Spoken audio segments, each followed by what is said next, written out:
Hello అందరికీ welcome to రాగినీస్ kitchen. ఇవాళ hotel స్టైల్లో మష్రూమ్ బిర్యానీ ఎలా చేయాలో చూద్దాం. ముందుగా ఒక పెద్ద కడాయి తీసుకొని అందులోకి 4 స్పూన్ల ఆయిల్ యాడ్ చేసుకోవాలి. ఆయిల్ వేడైన తర్వాత అందులోకి బిర్యానీ స్పైసెస్ యాడ్ చేసుకోవాలి. నేను ఇందులోనే జీలకర్ర ఆవాలు కూడా వేశాను. బిర్యానీ స్పైసెస్ అంతా బాగా వేగిన తర్వాత ఇందులోకి కట్ చేసి పెట్టుకున్న ఉల్లిపాయలు, కరివేపాకు వేసుకోవాలి. ఆనియన్స్ బాగా వేగేలోపు మనం బిర్యానీలోకి పేస్ట్ ప్రిపేర్ చేసుకుందాం. ముందుగా ఒక కప్పు కొత్తిమీర, ఒక కప్పు పుదీనా ఆకులు వేసుకొని అందులోకి సన్నగా కట్ చేసి పెట్టుకున్న అల్లం ముక్కలు, టేస్ట్కి సరిపడా పచ్చిమిర్చి యాడ్ చేసుకొని ఇందులోనే 5-6 వెల్లుల్లి వేసుకొని కొద్దిగా వాటర్ యాడ్ చేసి మెత్తగా పేస్ట్ లాగా చేసుకోవాలి. ఆనియన్స్ అనేటివి బాగా వేగాయి.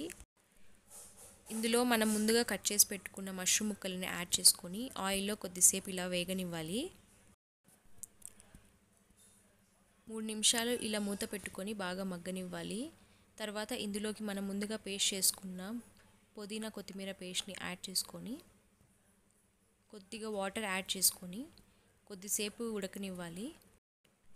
తర్వాత ఇందులోకి ఒక పెద్ద టొమాటో తీసుకొని అది ప్యూరీలా చేసుకొని ఇందులోకి యాడ్ చేసుకోవాలి. ఈ మసాలా అంతా ఒక 3 నిమిషాలు ఉడకనిస్తే మసాలా అంతా బాగా మష్రూమ్ ముక్కలకి పడుతుంది.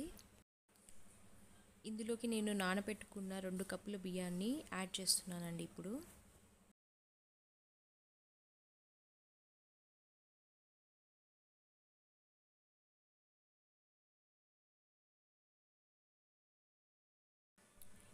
రైస్ ఉడకడానికి వాటర్ యాడ్ చేస్తున్నాను.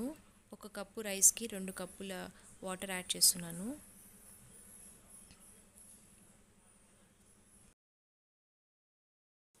రుచికి సరిపడా ఉప్పు,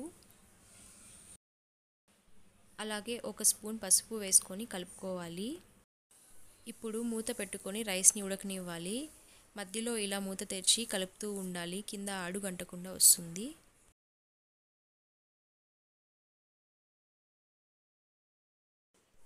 అంతేనండి, మన మష్రూమ్ బిర్యానీ రెడీ అయిపోయింది. చూడండి, కింద అడుగు అంటకుండా ఎంత చక్కగా ఉడికిందో.